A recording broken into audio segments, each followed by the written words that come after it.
la femme de... Oui, Jean. J'ai mis mes doigts dans Alors, le Jean qui nous dessert. donne des cours de savoir-vivre. Est-ce que vous voyez le trouble dans lequel vous me jetez?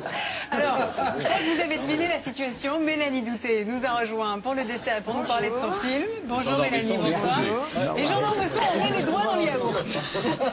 Mélanie, vous venez nous voir pour parler d'un film qui sort mercredi prochain, le 4 avril, qui s'appelle Aux yeux de tous. Oui. Un film qui est réalisé par... Alors, je me posais la question, je vais vous la poser. Jiménez. Voilà. Je ne savais Cédric. pas si on disait Jiménez ou Cédric Jiménez. Cédric Jiménez. C'est un film pour le moins original. Alors vous incarnez un couple de jeunes gens qui est un peu acculé par un manque d'argent et qui se retrouvent à faire, en fait, à provoquer un attentat tout en pensant que ce ne sera pas un attentat. Oui, c'est censé être une alerte à la bombe. Le partenaire est Olivier Barthélémy. On est un couple, on n'en peut plus, les fins de mois sont très difficiles, on a envie de retourner dans notre pays d'origine et donc on nous propose une grosse somme d'argent en échange de faire juste une alerte à la bombe. Sauf que cette bombe va exploser et toute l'enquête va être menée par un hacker, ce qu'on appelle un hacker, voilà. On va regarder quelques images du film parce que c'est vraiment l'image qui parle beaucoup dans ce film puisque Et le sujet. Et le C'est pas sujet, qu'un film d'image. puisque tout est filmé par des caméras de surveillance. Vous allez comprendre. D'ici là, un petit intermède culinaire. Sur le dessert. Sur le dessert, nous allons aller sur un quoi? Alors j'ai appelé ça tagine de fruits. Ah, vous mettez du tagine partout? Parce que en fait je l'ai cuit dans un plat en terre, donc le tagine, et j'ai mis de l'huile d'argan, de la cannelle, Une sorte de compote un peu de noix de muscade, exotique. ouais, voilà, bien compoté avec des raisins secs, de la date, des figues séchées. Et dessus j'ai fait une chantilly de coco. Voilà, tout ça. Et ça, Ah non, mais on se moque pas de vous, hein. une chantilly qui n'est pas sucrée, hein. C'est juste de la crème de coco. Eh bien nous, on regarde tout de suite quelques extraits d'Aux yeux de tous.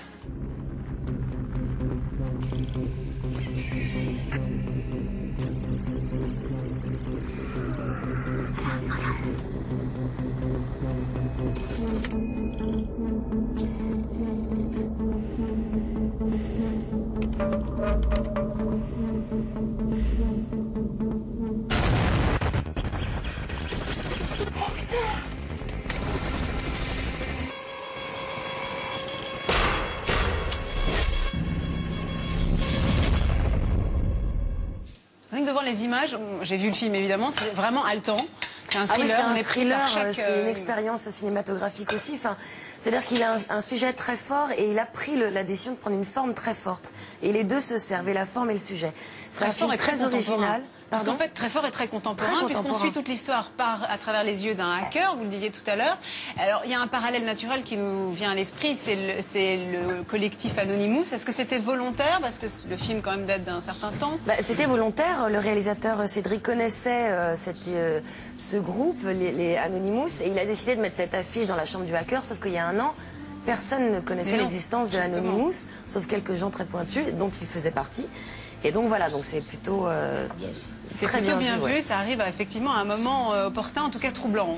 Alors, il est dit dans la bande-annonce que 600, je ne sais plus combien, presque 700 000 caméras de surveillance nous filment en plus de France. 670 000, c'est Sans ça. parler des caméras amateurs évidemment, et on voit finalement on est filmé partout, hein, dans les bureaux, dans les cabines d'essayage, dans les Mais c'est un ascenseurs.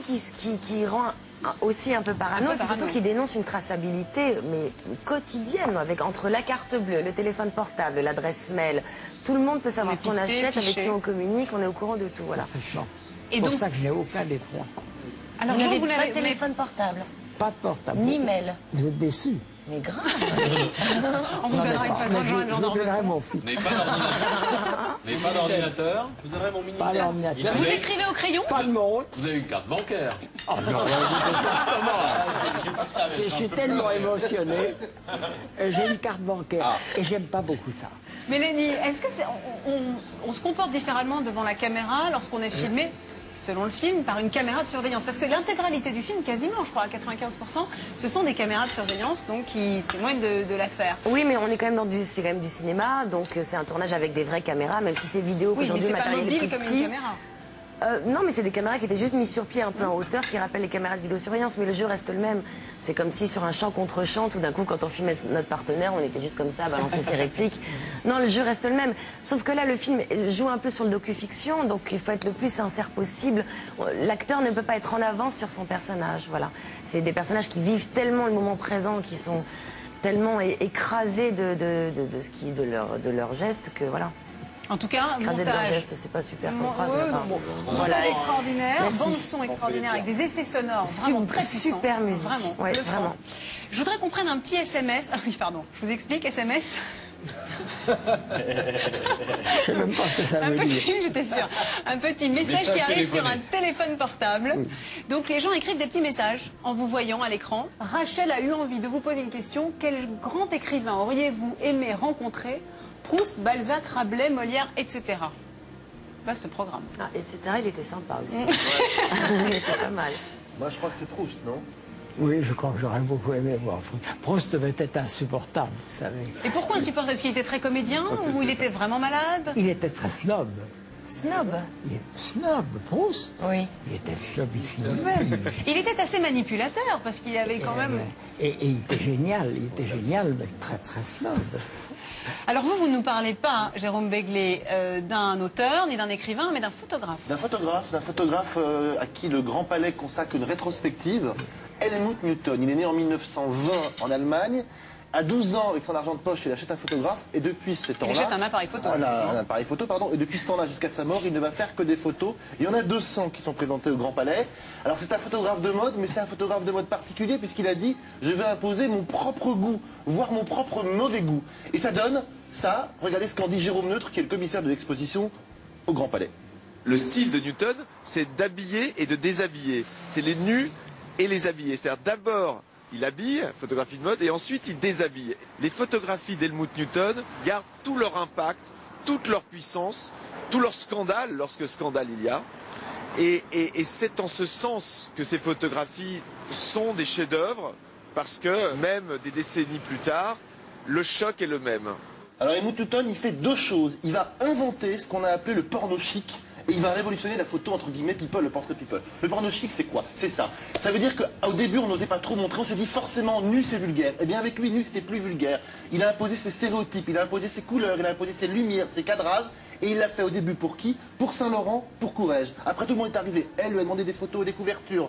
Vogue, évidemment. Vanity Fair, évidemment. Et c'est devenu, parce que vous voyez aujourd'hui, dans les années 2010, ce sont des photographes qui sont des enfants, des hérités d'Helmut Newton. Autre chose, la photo people, le portrait. Regardez ce qu'il fait. 2-3 photos extrêmement connues. Le monsieur que vous voyez là, c'est Dali. C'est Dali quelques semaines avant sa mort. C'est à Figueras. Il est mourant, il est malade. Et pourtant, il est beau sur cette photo. On voit qu'il est dans toute sa splendeur. C'est un artiste. Et Newton n'a pas fait pour le dégrader, mais pour montrer ce que c'était qu'un vieil homme au sommet de son art et aussi à quelques mois de la mort. Autre photo, Catherine Deneuve. Catherine Deneuve, c'est la femme française, peut-être froide. Regardez cette photo. Elle n'est pas froide, elle n'est pas française. Et pourtant, enfin, elle n'est pas française. Elle n'a pas un stéréotype français habituel. C'est plutôt une photo presque américaine. Et pourtant, c'est Catherine Deneuve, une des plus belles photos de Catherine Deneuve. C'est en cela aussi que Newton a révolutionné le portrait. Une autre photo hyper connue. On est en période électorale. Regardez Jean-Marie Le Pen et c'est Doberman. Alors, c'est un Jean-Marie Le Pen qu'on connaît. Marqué, hein, Mais néanmoins, il y a quelque chose de plus. C'est-à-dire que les Doberman ne sont pas innocents. Je ne sais pas s'il est inquiétant ou s'il est intéressant sur cette photo de Jean-Marie Le Pen. Mais en tout cas, il y a quelque chose qui le différencie des autres photos. C'est pour ça qu'il faut aller au Grand Palais. C'est pour ça qu'il faut voir Helmut Newton. Il y a plein de photos sexy, sensuelles. Et aussi des portraits très intéressants. Vous verrez Margaret Thatcher comme vous l'avez vu, comme vous l'avez jamais vu. Vous verrez Madame Claude, la patronne de ce grand réseau de prostituées. Madame Claude, elle apparaît en femme chic, en bourgeoise fatale. C'est formidable. Au Grand Palais, pendant 2 mois, Helmut Newton. Allez-y vraiment. Jean, Et alors, vous savez où il est mort? Il y a un catalogue. Un truc terrible. 84 ans, il est au volant d'une voiture, il sort du Château Marmont, qui est le plus grand hôtel célèbre de Los Angeles. Il a un malaise cardiaque, il s'effondre sur ce volant, la pédale est enfoncée sur l'accélération et il va s'encastrer dans le véhicule en face. Et donc c'est comme ça que meurt en 2004, à 84 ans, le plus grand photographe du XXe siècle, Helmut Newton. Vous avez un du catalogue talent même d'expo. dans sa mort. Allez. Catalogue d'expo. Jean, je rappelle que votre recueil de romans, 6 romans sur l'amour, est publié chez Robert Laffont. Et je cherche le titre, je l'ai déjà oublié, pardon. Le titre, c'est l'amour que nous aimons. Pardon, Dans évidemment. la collection bouquin. Dans la collection bouquin, papier, bible, il y a de quoi faire pour l'été, même peut-être pour l'été 2013. Oh oui, on en a pour un an. On en a pour un moment, beaucoup de plaisir. rebondissements et d'aventures. Absolument. Et Mélanie, je rappelle donc le film Aux yeux de tous de À Cédric voir absolument. Jiménez. Je veux juste te dire, c'est un premier long métrage Il y a eu très peu de jours de tournage, il y a peu d'argent, mais c'est enfin un film qui dit quelque chose. C'est un film intelligent, intéressant, qui porte à débat. C'est un film génial, il faut aller le voir. C'est vrai, il y a un vrai parti pris de mise en scène en plus qui porte le sujet. Vous en parlez très bien, merci. C'est mercredi prochain sur les écrans le 4 avril et on ira vous voir évidemment. Merci. Et ben nous d'ici là, vous connaissez le rituel, Jean. C'est vous qui allez donner le là.